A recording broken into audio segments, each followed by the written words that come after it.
Okay, we're back in the Whiteboard app, and the last thing I want to touch on are these three options I have in the top right.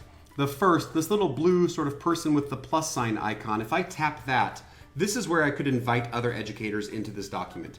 Again, our district does not have Microsoft accounts for students at this time, but if I wanted to collaborate with other teachers, I'm more than able to do that here. And I'm going to tap that little keyboard in the top because I'd like to type these emails out.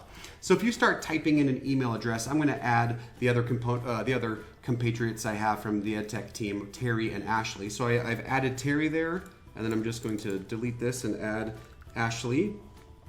And you can see it'll kind of search for those emails automatically. And just like Google Docs, I can give them different permissions here and invite them into this document. For the sake of this demonstration, I won't send them that notification though. So you can invite other collaborators. This could be really useful for a PLC or any time when you wanted to get multiple educators, or, grade level team or anything collaborating on a document. That second circle is just my initials. So that's just my Microsoft account. So I can see here that I'm already logged in. If I wanted to sign out, I could. But again, by virtue of being logged in, this whiteboard is going to save automatically. It's going to sync to the cloud, and I could actually access it online if I wanted to, which I'll show in another video. But I'll click the X here for that. What I really want to focus my time on is this hamburger menu or this settings menu. So if you tap that, you've got a number of options here.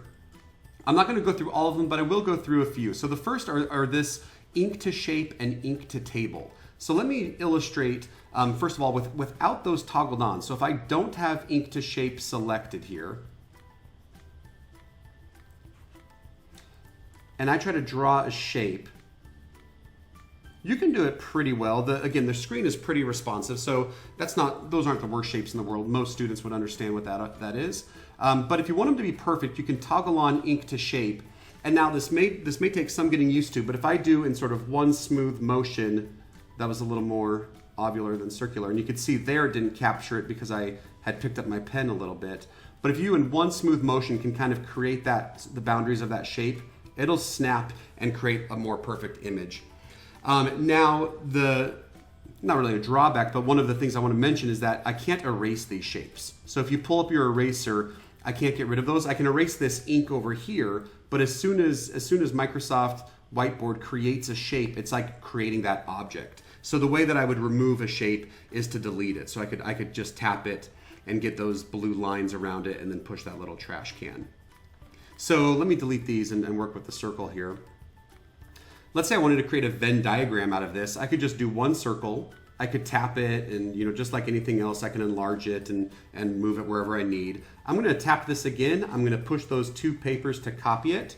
And then I'm just gonna give a long press on the screen. And that's sort of like right clicking. So I can give a long press and then push that clipboard to paste it back in. So now I'm gonna just select that and then move it and sort of create a Venn diagram on the fly. So that's ink to shape. If a cool feature of ink to shape is that it allows you to turn on ink to table. So ink to table, if I come over here and let me use my rainbow pen this time, is if you create a rectangle, so a square or a rectangle, and you bisect it. So you either cut it in half vertically or you cut it in half horizontally, it'll recognize, like it did here, that I'm trying to build a table. So it'll say, hey, do you want to add some columns? And I can push those pluses to add columns or to remove them. And I can push these pluses to add rows if I want. So this would be a really cool and fast way if you want to create T-charts. And again, it's perfectly straight lines. You might have noticed that the text, the cells actually expanded with my text. So as I kind of write, and if I get towards the edge of the text, it'll expand and grow the table with me. So that's a really cool feature and a really fast way to make a pretty good looking table for students. Coming back to the settings menu, object snapping, so you can turn that off if you like. I'd like to leave it on just to be able to orient. That's how I was able to snap that Venn diagram of my two circles pretty well. So I leave object snapping on. Export, though, is a pretty popular function that you'll definitely want to use. So if I want to download this image, I could export it as a PNG file, which is an image file that is supported by just about everything in the world. You can throw it in a Google Doc or an email or anything like that. So so I've got my canvas here. Let me just pretend that I've got, let's say, lesson 1 again. Let's have some text here. I'm actually going to come down here and insert a couple things. I'll insert an image. So let me do the Bing image, and this time let's look for a train.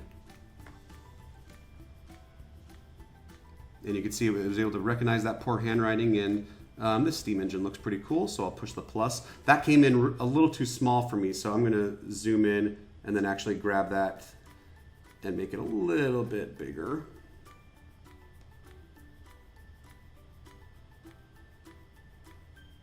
So let's put this up top. And then the last thing I'm gonna add a couple more sheets from that PDF, that math framework that I had showed a little bit earlier. So let's add these two maybe. So I'm gonna leave, intentionally, I'm gonna leave one of those PDF images small, and the second one I'm gonna blow up a little bit. So there we go. I've got probably the world's messiest canvas going on, but just for the sake of illustration, let's say I have all of this, and I'm gonna move these just so they're not covering the others. I'll move those over there. But I wanna show you what happens when I export this. So if I go to export, and I'm gonna say image PNG, let's put this on my desktop, and I'll just call this demonstration. So now if I go to my File Explorer down here, I can click that folder, I can come to my desktop, and I should have this image called demonstration. I'm gonna double click on that. And it's thinking for a split second here. It's thinking for more than a split second. Let me close that and try to open up this image again.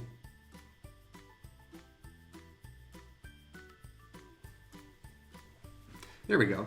So I'm gonna maximize this window. So you can see it exports the entire canvas. So it doesn't just export it like chunk by chunk. It takes everything you have and puts it into one large image. So I say that because it's important. Students can still zoom in. You know, they could zoom into this part of the lesson, or they could come zoom in to look at that train. But if you are somebody who imports PDFs, I can zoom in here and still read it. And that's good and you know, great for the students. But if you import PDFs, you'll want to make sure that you zoom in a little bit more, because this is really difficult to read, actually impossible to read. So make sure that if you are exporting something that you've added a PDF to your whiteboard and you want to export it, make sure that you have that PDF be one of the larger things on your page so that students can actually zoom in, and when they do, they can read it. So yeah, again, once it's downloaded, you could throw it in anything. You could throw it in an email, a Google Doc, or anything like that. So I'm going to X out of there, and then I'll come back to this settings menu. And the last thing I want to show is this format background. So actually, let me clear the canvas. So there is, I mentioned how you can give a long press to your eraser tool to clear the canvas. There's also a clear canvas option about halfway down in that settings menu. So let's clear the canvas, and then let me go into format background. So here I can choose the background color, so these little pastels for the paper, and I can also choose these different patterns. So I could make it a dot, and let me zoom in so you can see what I'm doing here. I'll go back to format background. I can make these squares like graph paper if I want right here. There's multiple options, kind of triangle paper, wide ruled, narrow ruled. Lots of options here if you want to actually format it more like, you know, a legal pad. Say you could just say, oh, make it, you know, wide ruled and yellow, you know, and there you go. You've got a legal pad that, for whatever reason, you could create digitally. So the one thing I do want to mention, let me choose my Galaxy pen here, and I've got this yellow background.